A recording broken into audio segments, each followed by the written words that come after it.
Welcome on in to Empower Talks. This is the podcast where we talk about careers with people across the insurance industry.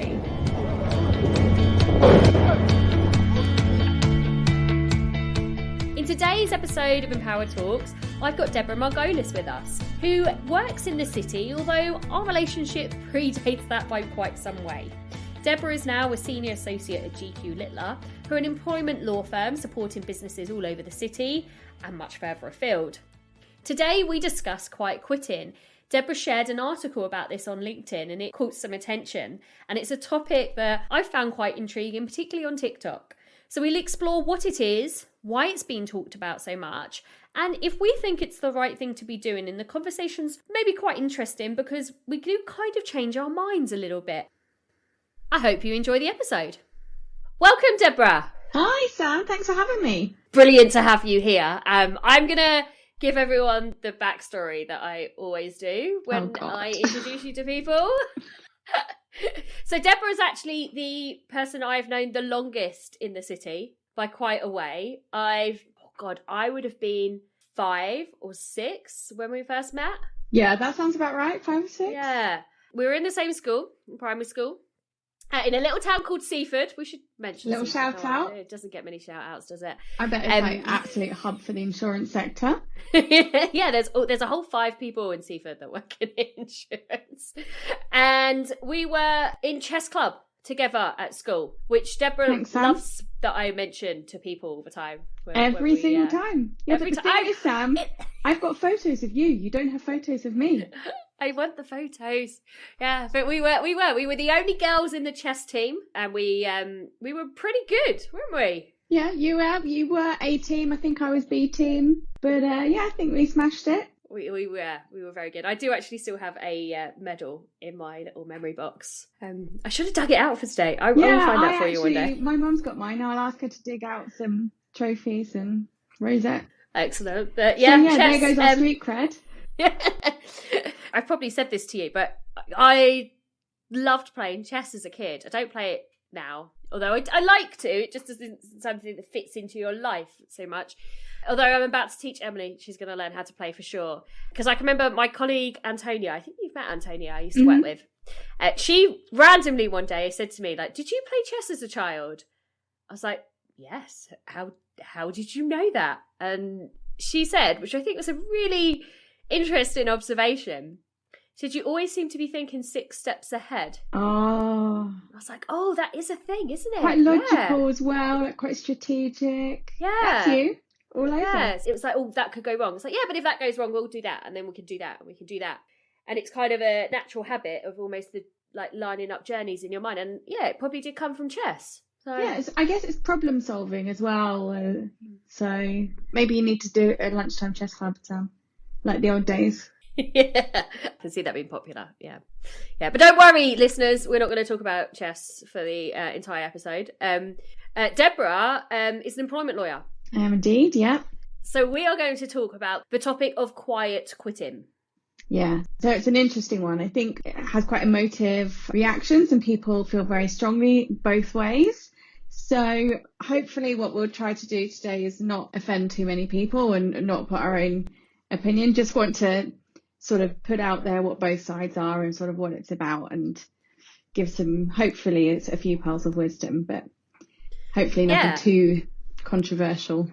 It's something that's been talked about on TikTok, but it's kind of making mainstream conversation.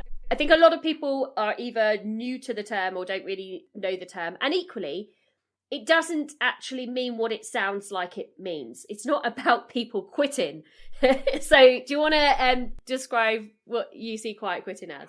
Yeah, so the way that I see it, quiet quitting's a bit of a trend. As you say, it's been quite hot on TikTok, where employees make the conscious decision to reduce the amount of effort they're putting into their jobs, to sort of do the bare minimum to sort of get by and not get into trouble, by dipping below what's expected, but just sort of do what they need to get by.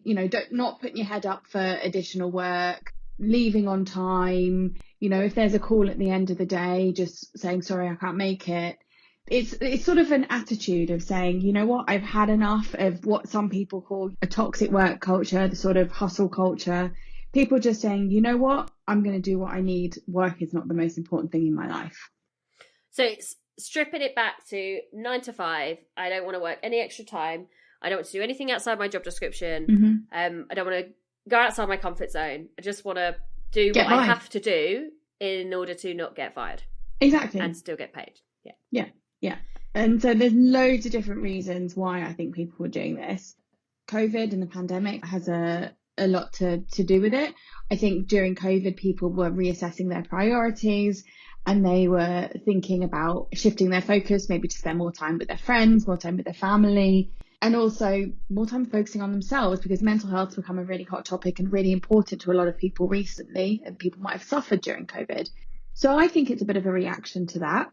It's the classic, do you live to work or work to live? And I think it's a reshifting of priorities for people. I think there's a bit of glamorization on TikTok as a whole, which is maybe exaggerated the view of how common this is, or maybe reduce the impacts of it. So TikTok knows, based on how many views a video gets or how much interaction it gets, it will see it as good content. It will push it out more. So if you are doing a video that is essentially saying, hey, do you know what? I don't really want to do anymore for my job. I just want to be really basic. I want to just do what I've got to do, and let's see how that goes. A lot of people might listen to that and go, oh, yeah, it is interesting. Let's see how that goes. So you'll get a lot of engagement, which means TikTok will push it out even more. So the annoying thing about how good the algorithm is once you are down a rabbit hole, you are in an echo chamber. So anybody who has watched one video on quiet quitting will all of a sudden be seeing all of these videos, and it will feel as though kind of everybody's doing this, and therefore it's normal, so why would you not? Or that it's always talked about as though it's a positive thing. Yeah, absolutely. So I think there is a real bias towards it on TikTok that is not it normalizes it, doesn't it? Yeah. If that's what you're seeing all the time, everyone around. So if you see on TikTok or whatever, everyone else is quiet quitting, no one else is putting extra effort in, you think, why should I? You know, if everyone else is doing it, why am I the mug working till, 9, 10, blood, sweat and tears into my job? Why should I do that? If it's not getting me any further, why should I? Yeah, why should I bother? 9-10 says the experience of a lawyer. 9-10. Yeah. 6, half 6, maybe 7. Oh, sorry. Yeah. From the side of insurance. 9-10. Yeah, that's depends. What's your experience of quiet quitting? How are you seeing that as an employment lawyer? To be completely honest with you, I think the whole point about quiet quitting is that people don't go around telling everyone that they don't, at least at work, go around telling their bosses, by the way, I'm quiet quitting, I'm not doing that. Sorry, you asked for volunteers. No, I'm not going to put my hand up because I'm quiet quitting. I feel like it's a bit more of a private thing. So when we maybe see things from our clients, when maybe the individual is quiet quitting, I think sometimes that gets presented to us as an underperformance. And maybe it's not always obvious that it's a deliberate move, that somebody's deciding not to volunteer for things or to do that extra bit that their employer might expect from them. So to be honest, I don't think it always gets presented or viewed by the employer as quiet quitting.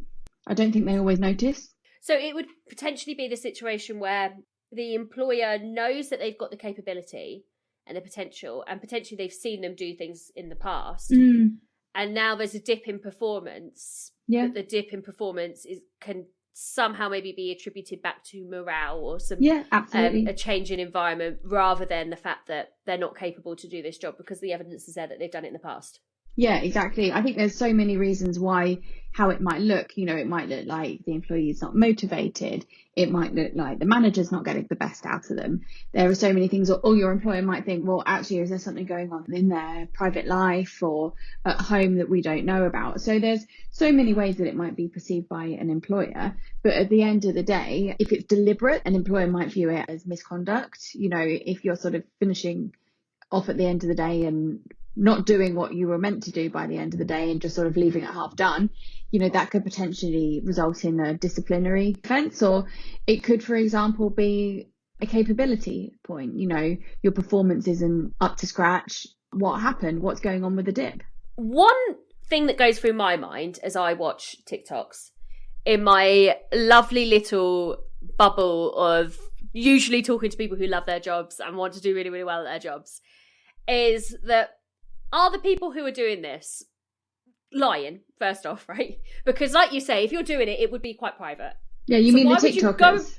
Yeah. So why would you go and put it out there? Who goes on TikTok and says, "Oh, I can't be bothered. I'm doing like the absolute minimum for my job."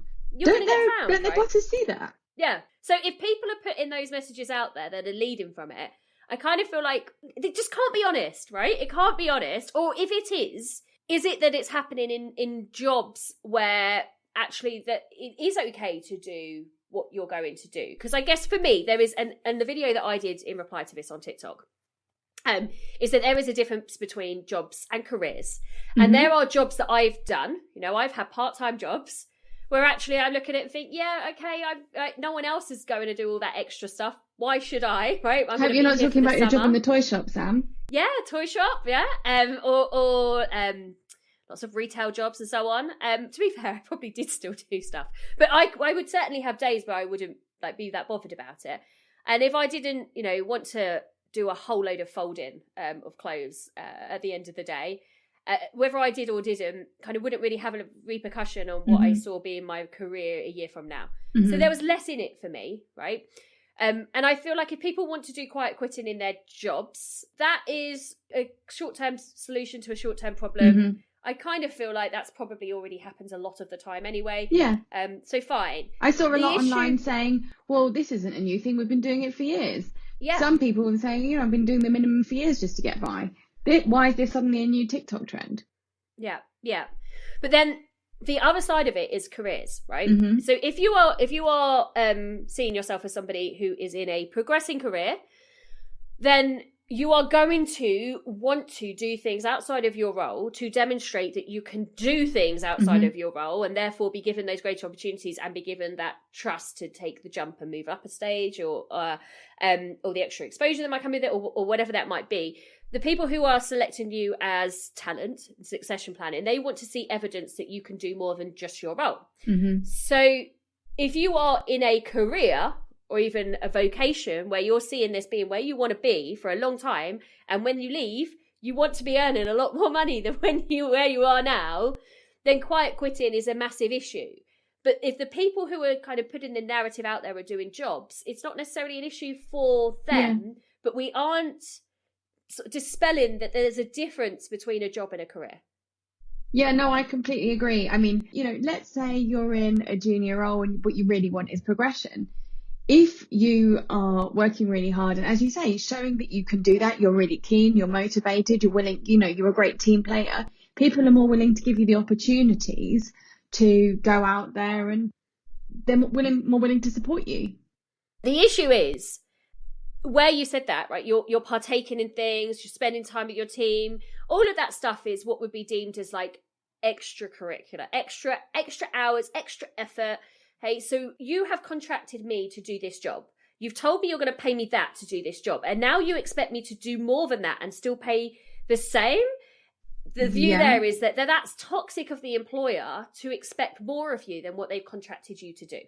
So what would you say to someone who says, well, that's not fair, that's toxic, that's a toxic environment? Well, as somebody who has drafted a lot of employment contracts, normally you will see that it says in your contract, please do go check your contract if you know where it is. It will say that your duties are X role and whatever other reasonable duties that your employer might ask you to do. So for most of the time, it's not like you have a set, these are the 10 bullet points, this is my job, anything else I refuse to do. That is normally not the case for most people. Because if your employer asks you to do something that's maybe slightly related to your job, or a slightly different task, or, something that's complementary, most of the time it's reasonable for them to ask you to do that if they have a good contract. So when you say reasonable, right, so then you're looking at that from a legal perspective, right? They can, right? Yeah, it's legally fair. Should they?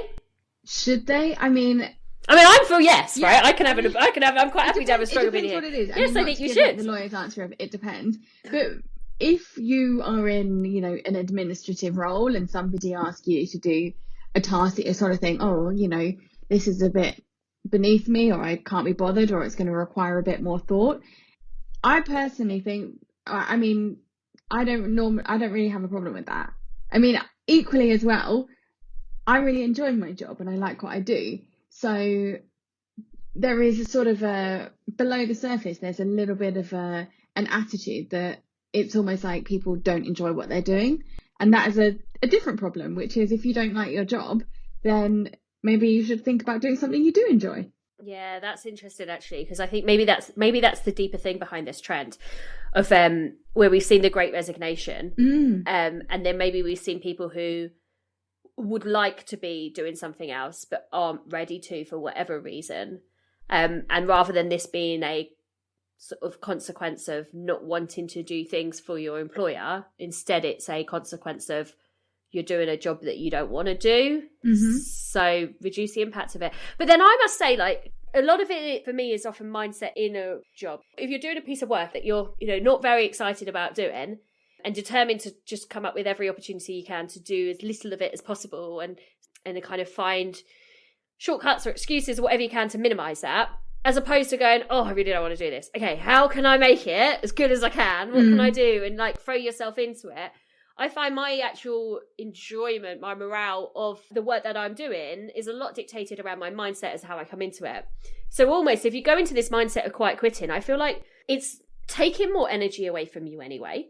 To think negatively, to think should I or shouldn't I? What am I going to do? Well, if they say that, I'm going to say that. And that feels exhausting to me. Yeah, I was going to say, if anything, it feels like a really negative, quite draining attitude. If you're not happy in your job and you really despise being there that much, I mean, we spend a lot of time at work. Maybe it's time to find another job. Okay, so let's take the view of a manager, right? Yeah. So a day-to-day manager, your middle manager, you've got a feeling that somebody in your team is quiet quitting. Yeah. What do you do? I can imagine it's very tough if you've got a member of staff who's just sort of not really doing what you think they ought to, because at the end of the day, that might create further work for the rest of the team. It might create more work for you trying to have to pick up after them. I'd keep an eye on it. And I think the most obvious and most important thing is communication. Just sitting down, speaking to them. What's going on? Are you all right? I've noticed that, maybe your standards have been slipping. Maybe you're not as motivated as you used to be. Because for all we know, there may be something else going on under the surface that your manager doesn't know about. There may be a reason that you've decided to, after COVID, and as I mentioned, and mental health can be a massive factor in this. So yeah, I think communication is a very important factor here. Yeah, so I think for me it's having conversations as humans, right? Like this view of like employer-employee that kind of comes out with this messaging. It's like, no, we're all people. Like everyone's just a person going to work trying to do their best every day. Yeah. People are trying to do what's right for them in that given situation. So I think if you're seeing that, I'd sort of suggest that managers sort of sit there and just say, what is it that you want to get from your role? How can I help you get that? Do you want to do extra things? Like if you've got goals, and actually if you are quite comfortable, that's okay too. There are people, lots of people who work in the city who have got to the point they're comfortable with. They still want to put everything into their role, but they don't necessarily maybe want to volunteer for as many things because they haven't got a next role that they're eyeing up. And with them, quite often when we're doing career training courses and so on, I will hear back from them and they'll say, is it okay that I'm comfortable doing what I'm doing? Because the messaging sort of always seems to be about aiming for your next job. Yeah. But one thing that they do want is to make sure that they continue to enjoy their job. So they've worked out where they want to be. They're comfortable in that role. But if you still take it for granted you're comfortable in that role, or the manager does, over time, inevitably the role will change because things are changing all the time anyway. So how do you make sure that role is one that you are enjoying? And even that requires a conversation. Yeah, I think it is, as you say, it's a two-way thing there, because if somebody's not happy in their role and they want to understand what are you hoping to get out of it? Because let's say it comes to promotion time and you somebody who's been quiet quitting or whatever, let's say it comes to promotion time and that they don't get the pay rise they were hoping for, or they don't get the bonus they wanted, or then they don't get promoted. I think people should then reflect and say, well, actually, am I expecting that I would have been one of those people that would be put forward for promotion? Because if what you're hoping for is to progress, to be promoted into whatever role, then quiet quitting is not the way to go about it. But equally, if you're not hoping for that, then and you are quiet quitting, then probably don't be too surprised. Yeah, because I feel like the narrative is TikTok or whatever platform, if you're looking at quiet quitting, if you're doing it, you're secretly winning. Like, you've got an edge over everybody else. But it's like, hang on, like, there's not really an end to this race, right? Like, your career is a long journey. We're going to be here a long time. Yeah, you might be like proud of yourself that you left at 5 o'clock instead of 5:30. But come next year, when you're like, oh, when's my promotion coming? It's very hard to go back and fix all of those kind of impressions that you've given out to people. Yeah. Impressions can be created very easily. You can create an impression with your colleagues, with managers. People notice who will be there to help them and who isn't around, you know, when you're asking for volunteers to help you out because you're in a bit of a tricky situation, people will see who's there to help them. So the TikTok that I posted on this, I've got some comments on it I'm going to share with you, and let's talk about their view. Essentially, the TikTok I posted was about how quiet quitting is quite short-sighted. There was a difference between your job and your career, and you will find that if you don't do anything outside of your role or show those intentions to do so, you're probably going to not get the progression that you're expecting. So here are the comments. And I've not seen any of these comments. So Deborah hasn't seen any of these comments, although you've seen the TikTok. But because you're not on TikTok, you can only see the video, you can't look at the comments. I've been watching many TikToks. My Instagram algorithm now will just be thinking that I'm desperately quiet quitting. Okay, so here we go. So here's the first comment. Those who move up are not the ones working hard, but the ones who do nothing and go above and beyond to show they're doing a lot. Your advice does not apply in the corporate world. Comment number 1. Okay. So I guess on this one, I was like reading it initially and I was like, do you know what? I agree with you in half of this, right? And a lot of these comments, I agree with half of what they're saying. Yeah. So those who move up are not the ones working hard, but the ones who do nothing and go above and beyond. Now, anyone that comes on any of my courses around career will know that I'm a big advocate for performance as well as image and exposure. So I absolutely agree. Like, working hard on its own is not what gets you there. But the phrase, those who do nothing and go above and beyond. How can you do nothing and go above and beyond? Yeah, so you have to be performing and show they're doing a lot. And I think that's a bit around image, right? And getting involved in other stuff. Yeah. So I'm like, yes, you're right. That does help, right? So the answer to that isn't, well, don't do anything then. The answer is show you're going above and beyond. Yeah. Because that's how you get there, right? It's a balance. How you're perceived in your job and your relationships are the most important thing for getting promoted. I kind of agree with that too. How you are perceived in your job and your relationships are the most important thing for getting promoted. Now, I'm taking it as status quo. You're doing a good job. Yeah. Right? So it's not saying it's more important than doing a good job. Let's assume everyone's doing a good job because, like you say, if not, there's some underperformance issues. So absolutely, the relationships and how you are perceived are very important to move on up, right? Yeah. We all know promotions are based on relationships. Most people go to senior management because they are liked. So the best thing to do is always look busy, even if you aren't. How you're perceived is what gets you promoted. Okay. Yeah, no, I'm interested in this because maybe this is what somebody perceives looking at other people being promoted, and that's what they think that their company values. But I would have thought that it's not just about being liked and looking busy. I would hope that there's a bit more substance in the promotion. Yeah, again, some of these bits actually, they're saying that so they're negative. I agree with them, right? Senior management should be liked.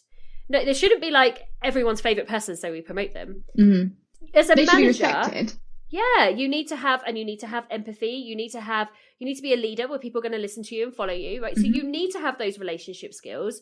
If you have sat behind your screen and not engaged with anyone in the organisation but worked really, really hard, you're not going to potentially be seen as management material because you haven't demonstrated those transferable skills into that role. Yeah, and I'm sure you have a lot to say about this, but I'm sure, it will really depend on what job you're doing and what skills are required. Across the insurance sector, there's so many different types of role and so many different types of skill sets that you're going to need for each role. So I think, yeah, it really does depend on what role you're doing and what role you're hoping to do. And as soon as you're managing other people, you need to be able to listen to other people, engage with them, have their respect, and be able to influence them but also make sure you motivate them and make sure you make them feel secure in their role. So those relationship skills are essential for managers. I think we see too many examples, and you probably see this come through from the employment law side, of people being subject matter experts in fantastic technically. So we think, oh, because they are fantastic at underwriting, let's say, we'll make them head of this department. Oh my goodness, Sam, I see this all the time. And I guess that proves the point of why I think employers are doing the right thing by looking for demonstration of other skills outside your role. Because when you move on to a different role, there are different requirements and different skills and different factors for success. Yeah, it's the sort of thing that if someone's really good at sales, they think, you know what we'll do? We'll make this person a sales manager, and then wonder why. But they were so good at sales. Why are they not a good manager of other people? And you think, well, actually, that's sort of a slightly different skill set there. And that is where, the training side of things really comes in terms of training people to be a good manager, because sometimes people just get promoted into that role and they're not quite sure how to do that. Well, I guess as well, so if we're looking at it in terms of, if you're an employee, what kind of manager would you want? So I think no doubt we all want to learn from people. We all want to know that we are surrounded by people who are technically brilliant. But managing us, we want people who are able to understand us and how to develop us and be flexible with us and encourage us and absolutely understand our role. It can be frustrating if you've got somebody managing you that doesn't understand enough about your role, but they don't need to understand it necessarily better than you if you're a subject matter expert in your position as well. So I guess where I look at it is, if you are somebody who's quite quitting because you're looking around and you're seeing all these people progress who look as though they're spending time on the wrong things, and the wrong things by this perception being relationship management, extracurricular things and so on. If you were then being managed by somebody who didn't invest in relationships and soft skills and that type of development, would you not be unhappier in your role? Do you not want your manager to be someone who has demonstrated they can do that? Yes, but I don't think that my reaction to that would be to do quiet quitting. Yeah. Yeah, of course, in every business there are people who've got great skills in some areas but not weaknesses in other areas. That's just human nature. But I don't really see how quiet quitting resolves that. So if you were mentoring somebody and that person says to you, I feel like I'm not being valued enough in my role. I'm probably not sure if this is where I want to stay or not. But while I work all that out, while I wait that out, I'm going to quiet quit. What advice would you give them?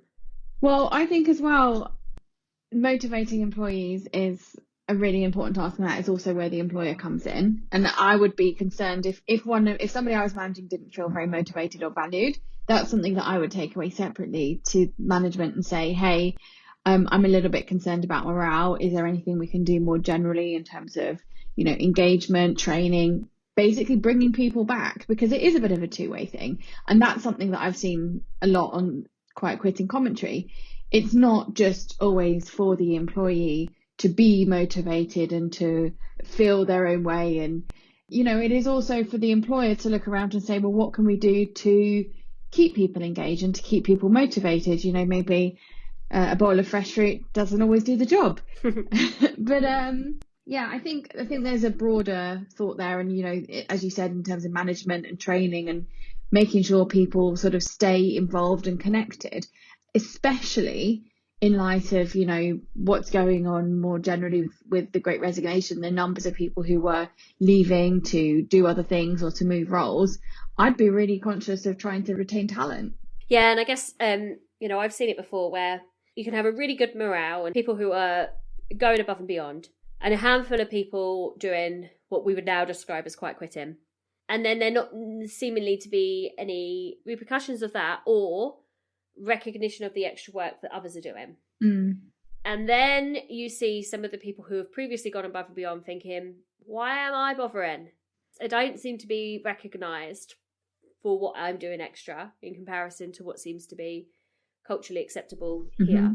And I guess that recognition often comes in the form of things that are longer and further down the line, like promotions, progression. What can employers do in a shorter term to reinforce the message that if you do extra things, if you're going above and beyond, if you're building your network, if you're volunteering to do presentations, if you're mentoring, whatever it might be that they see as the good behaviours they want to see within their organisation, how can they encourage people to feel as though it is recognised and it's not taken for granted? I actually think that sometimes there can be really easy, simple things that people just forget to do, like thanking people. And, a message, a Teams, on Teams, you've got like the praise function to thank people and to give people recognition. It doesn't cost anything, and it just has such an impact making people feel valued. Simple things like that, and just giving people recognition and making them feel like their input is really, appreciated in the company. I think something as simple as that really does go a long way. And then if you are looking at this as a HR person, how do you enforce that across the organisation? Because you will no doubt see one team versus another team describe the same organisation in a very different way.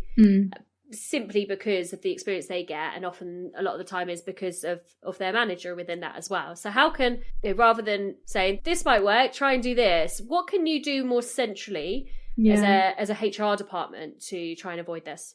Yeah, that is a really interesting topic. I think you almost have a whole other podcast on cultures, but I think there's so many things that you can do. I mean, a lot of companies have values.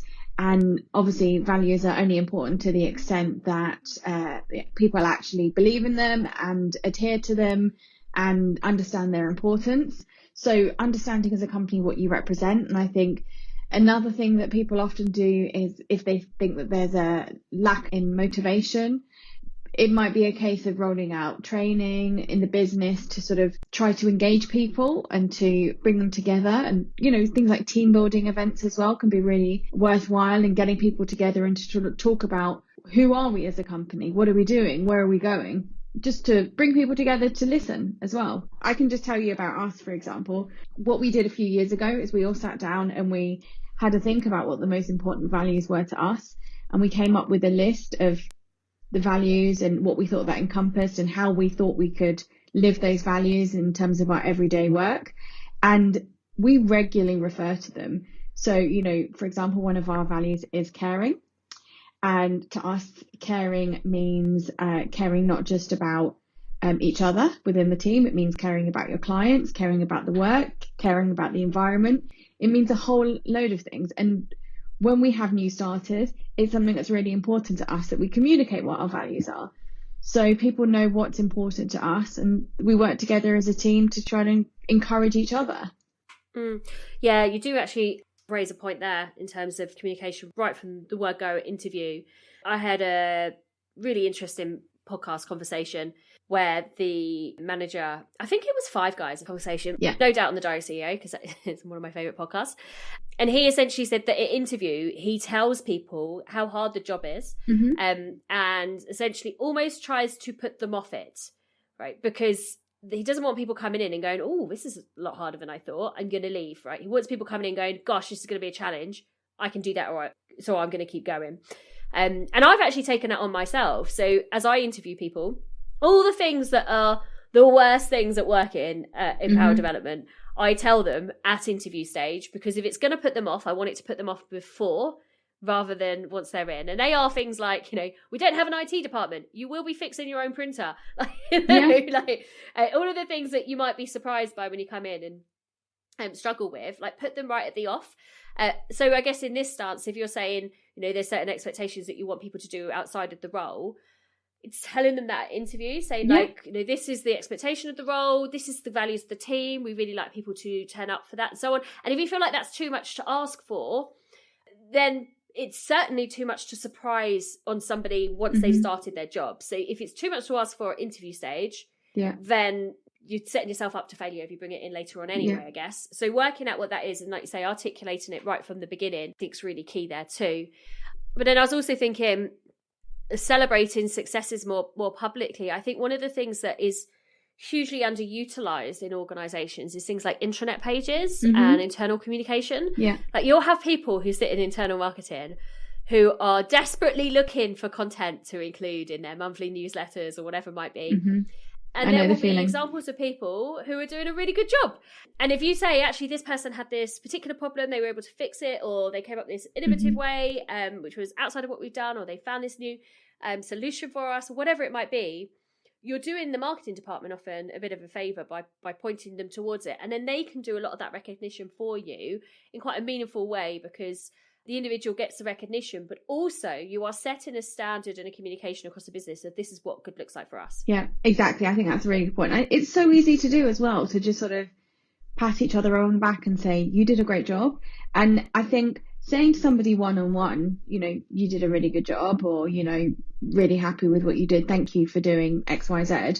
But if you do it in a broader network, if you do it, for example, on Teams, and so everyone sees and says, you know, you might not have known what this person did that was so amazing, but you should know, because it really demonstrates our values and shows what we're capable of. Do you think we are typical of our views in this conversation? Do you think that as much as like we have this noisy conversation on TikTok, are we the silent majority? Or do you think I sit here as a HR career training person who always is like, yeah, let's do more, and you're sat there as a Cambridge student, employment lawyer, highly caffeinated?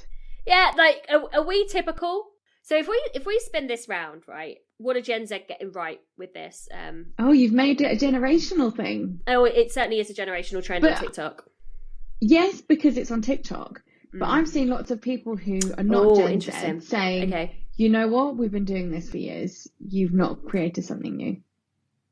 Oh, that's true. Okay. Well, I guess advocating it as though it's a good behaviour. I'm thinking of clock in. Yeah, but I think there are people that have been doing that for a long time. I think for me, we're just giving it a new name.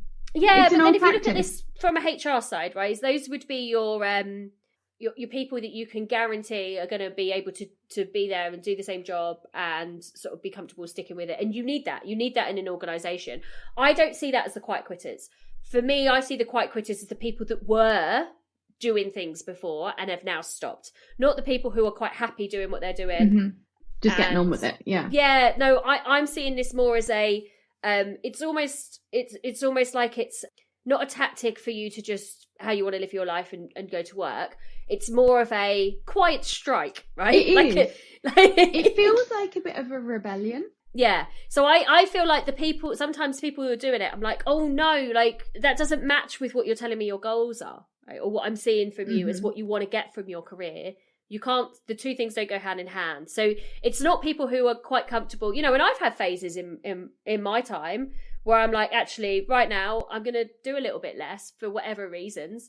Hey, like that, I think that's okay. And I think that is natural, that people, you know, have good times at work. And I'm not saying if you are not feeling great that you're being lazy. I'm not saying that at all. But people do have dips, you know, depending what's going on in your personal life or other commitments you've got or things going on that you need to be concerned about. But I agree with you. I think it's more of a conscious decision to be like, I'm taking a step back. Yeah. So then where I wonder if they're getting it right, I guess with the same argument of the 4-day week, right? If we look at the 4-day week and whether or not people think that's good, that in itself becomes a bit of a divisive conversation about from where your starting point is and so on. But I think the thing we can all agree on is we'd all like a 3-day weekend, right? Whether or not like we can deal with working how we'd work less over those days or not less, or however that might look.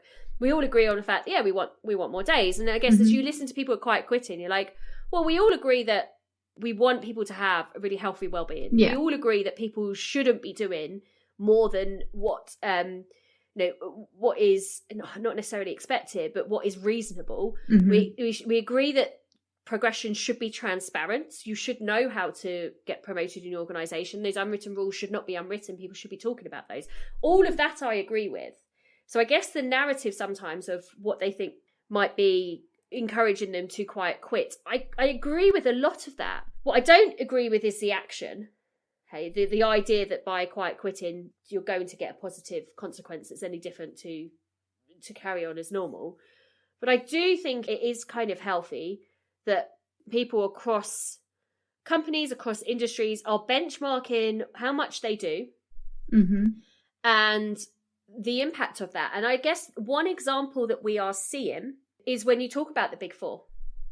Some of the big four in particular, we won't name any of them, have had a very, very bad press through social media, through people who've worked for them and left, or currently working for them and hiding their faces and saying very negative things about the working expectations. And because of that, we've seen an actual public acknowledgement that that isn't sustainable, that's not okay, and now they're recruiting more people.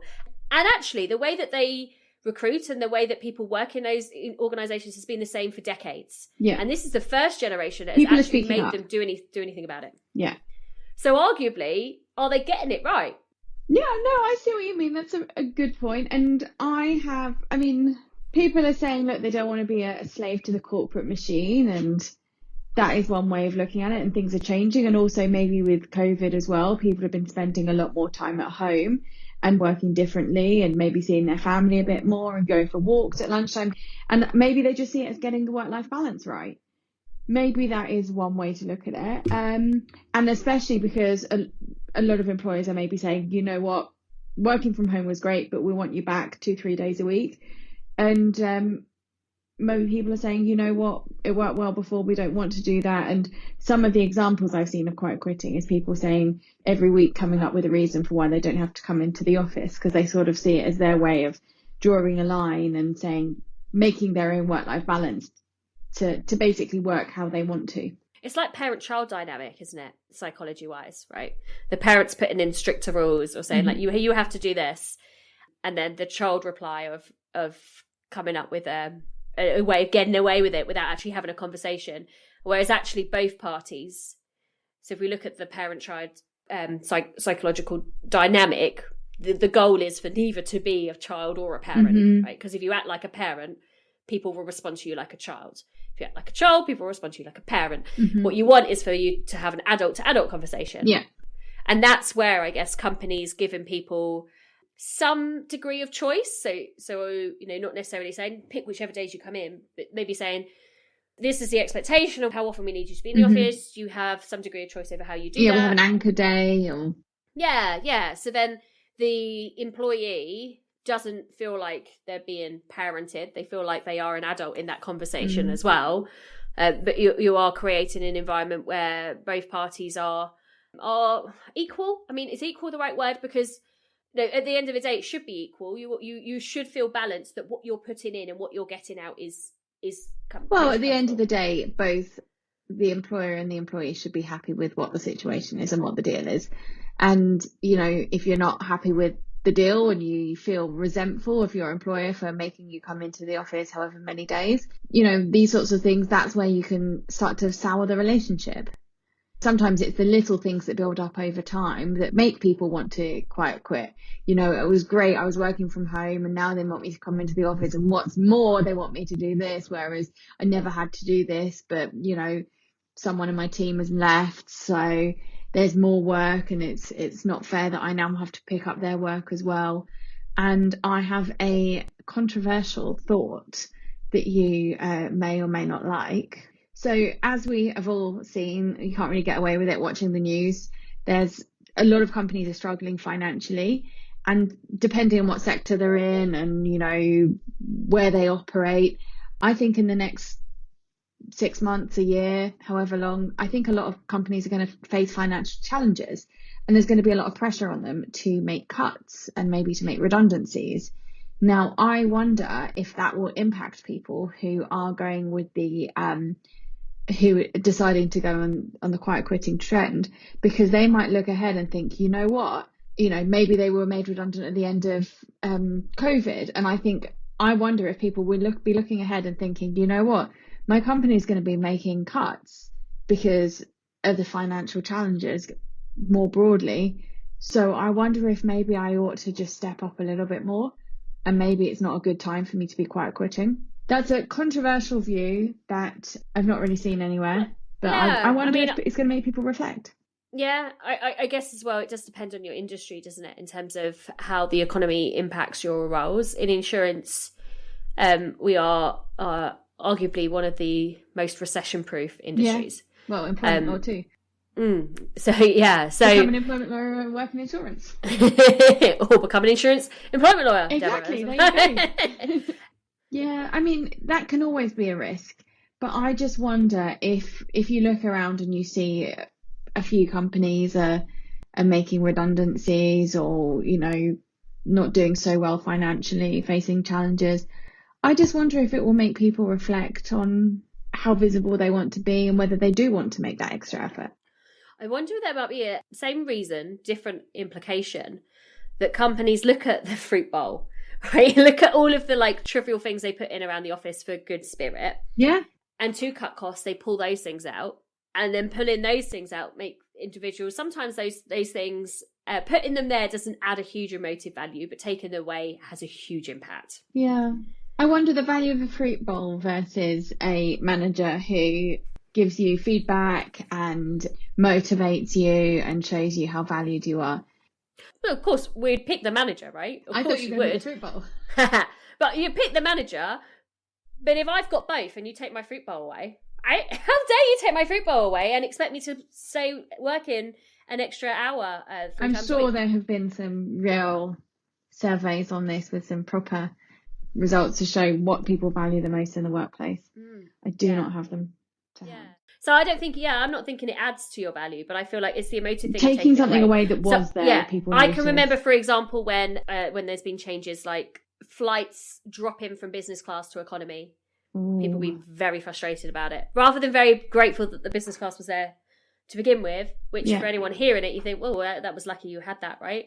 If you had that and it got taken away, huge emotive impact. Well, I think it's things like, the sort of benefits and things. Like team lunches. Yeah. Dinner. Christmas dinners, yeah.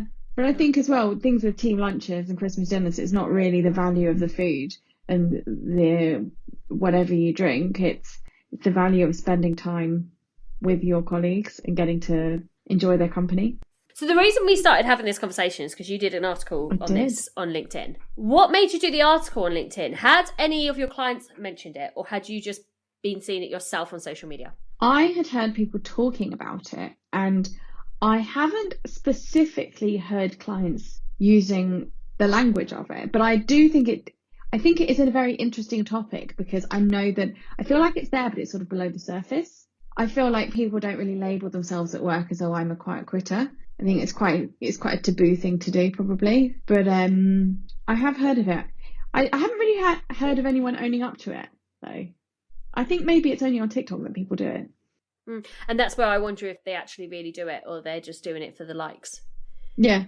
Well, I just don't understand. Maybe these people, about it. Yeah, and people are just doing it for the likes. Yeah, no, I think that is possible. I think people would do anything for the likes. I don't know if it is a thing that really happens in practice. Maybe people make smaller steps and are not quite at the level of quiet quitting, but maybe people do it on a more subtle level, and they say, you know what, I'm not going to volunteer to do this thing because I volunteered for it every month. Someone else can stand up for a change and do it. Yeah. Maybe do it on a more subconscious, on a limited level.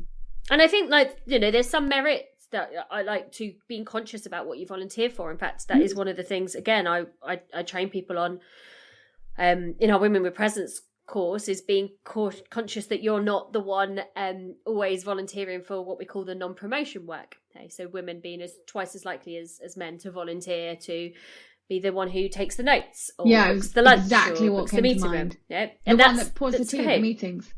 Yeah. So I think taking a conscious step to pay attention to how much you're volunteering in comparison to your colleagues around that, I think is healthy.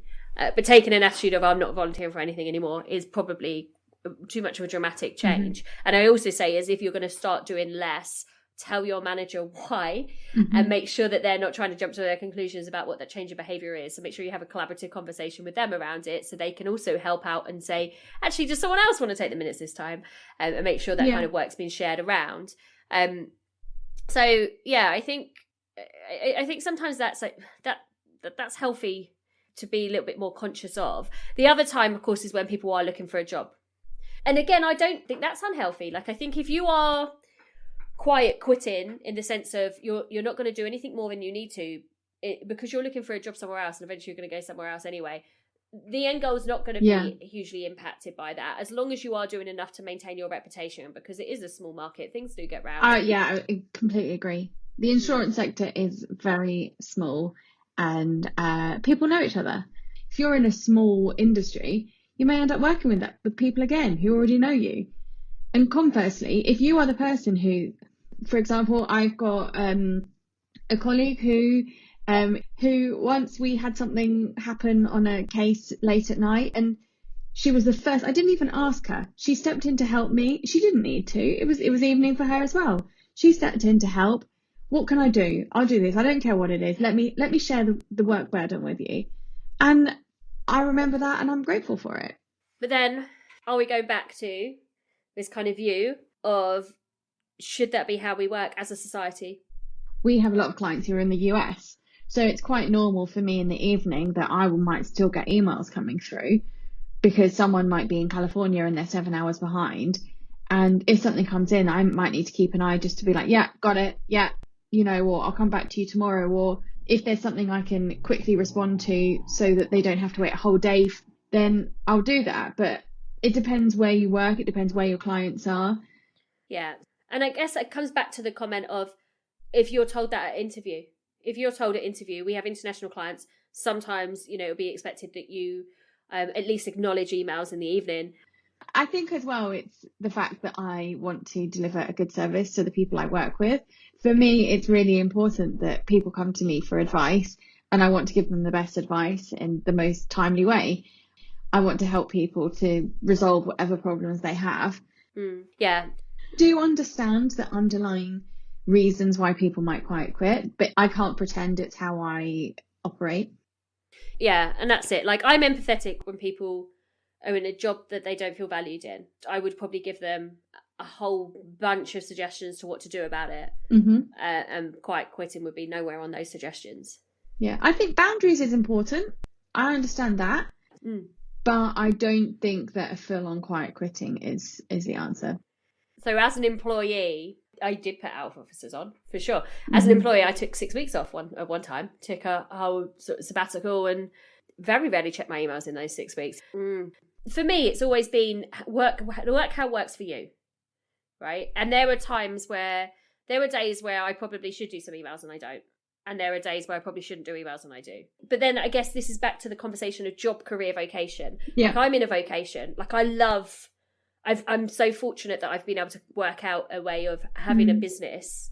And not everyone is that lucky. A lot of people, they're just doing the job because they need to pay the bills. And they don't have the luxury of being able to do whatever they want, because of training or feeling that they're not in the right job. And maybe that is why people quite quit, because they just don't love it as much as you do.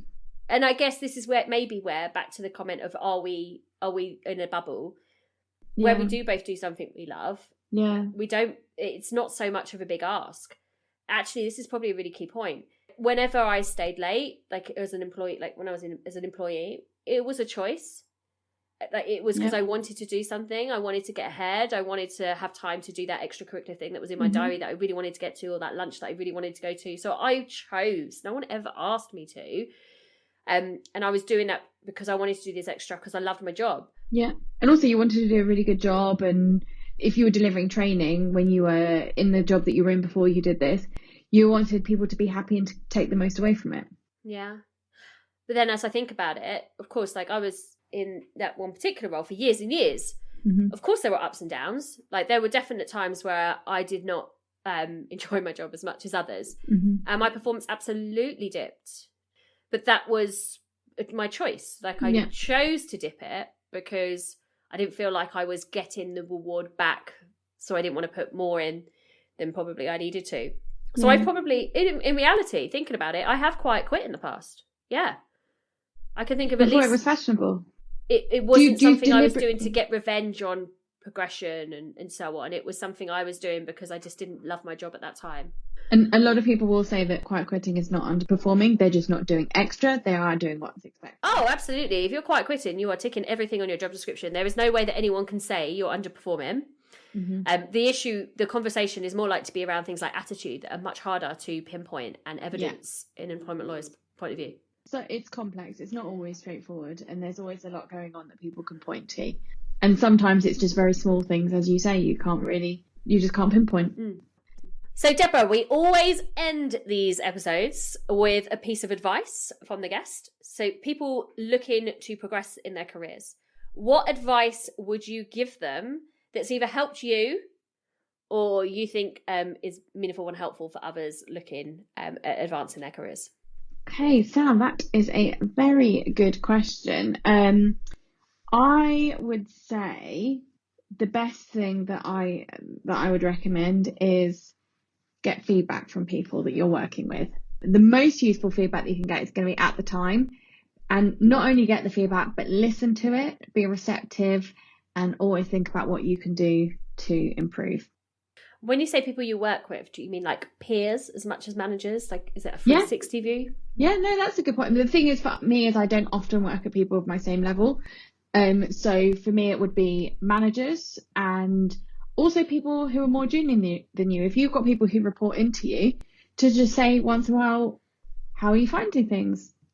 When I ask you to do something, is it clear? Do you feel like I give you a good enough feedback? Is there anything that I can improve on as your manager? So I think it's important to get feedback from people both more senior and more junior than you. And not only that, but to listen to it. Even if you don't agree with it at first, think about it and see what you can do to respond to it in the right way. I'm going to ask you a question off that, right? If you've got someone that reports into you and you say to them, is there anything I can do differently? How often do you get an answer that's not, no, yeah, everything's great? Yeah, it's easier said than done, isn't it? But I mean, I hope that if anyone that I manage, I hope that they would be honest with me, and I hope that I'm not so scary that people can't be honest. To be honest, actually, sometimes people will say, I didn't really understand that. Can you explain that in a better way? Or can you explain that clearer to me? What do you really mean? And I suppose that is somebody's subtle way of saying to you, sometimes maybe your instructions aren't very clear. Mm-hmm. So maybe it's reading between the lines if you've got someone a bit more junior. Yeah, I have a couple of like go-tos for feedback conversations, because I find generally if 90% of what you're doing is really, really good, people don't really want to like pick holes in the 10% and just let the 10% No, don't work with lawyers, Sam. Well, my phrases recommend are the ones that people actually get at school now, right? So, hey, what am I doing well? As your manager, what am I doing well? And how could I do even better? It's even better if, because it's much easier. If someone says, how could it be even better? You can give that criticism without taking away from the compliment. Whereas if you say, is there anything I'm doing wrong? Or is there anything else I should do? It kind of implies that you weren't the full package to begin with. Mm-hmm. Okay, I'm very direct. I would love, you are as well, I know. We've talked about this before, Sam. And I've asked you for feedback. And sometimes one of my favourite things is that when I ask that, you give me the feedback. And I love that. But I think it's really important to remember that people are very different in how they deliver feedback, how they receive it. So maybe that is something for people like us who are very direct and, we want the negative feedback. Keep it coming because that will only make us better. I think it's something for us to remember that other people are not so comfortable with that. Don't treat people how you want to be treated. Treat them how they want to be treated. You do. I know we've talked about this before, and I'm not doing a deliberate plug, but don't you do a training session on this? Yeah, literally. It's like one of my most favourite things. It's like you just assume you're right, and therefore everybody looks at the world the same way you do. And then you get frustrated when they don't receive your messages how you intended, but actually they were listening for a whole different message in that. Yeah, and I think that's something we've talked about before, like with my colleagues, is, when you're working with different people like to have things delivered in a particular way, or even just the way that somebody might do a project. It is so different. And also for us, if we're working with clients, some of our clients like things delivered in a very soft way. Other people are like, just give me the bullet points. I don't really care about the nuance. Just tell me how it is. And other people are like, you need to softly, and sometimes you've got to be the best. If you're working with a client, you've got to adapt to their style. So yeah, that is a good point as well. I actually do want to talk to you separately about your training because I would love that sort of thing. Well, we'll do that. We'll do that another time. At the Ned. Yeah, obviously.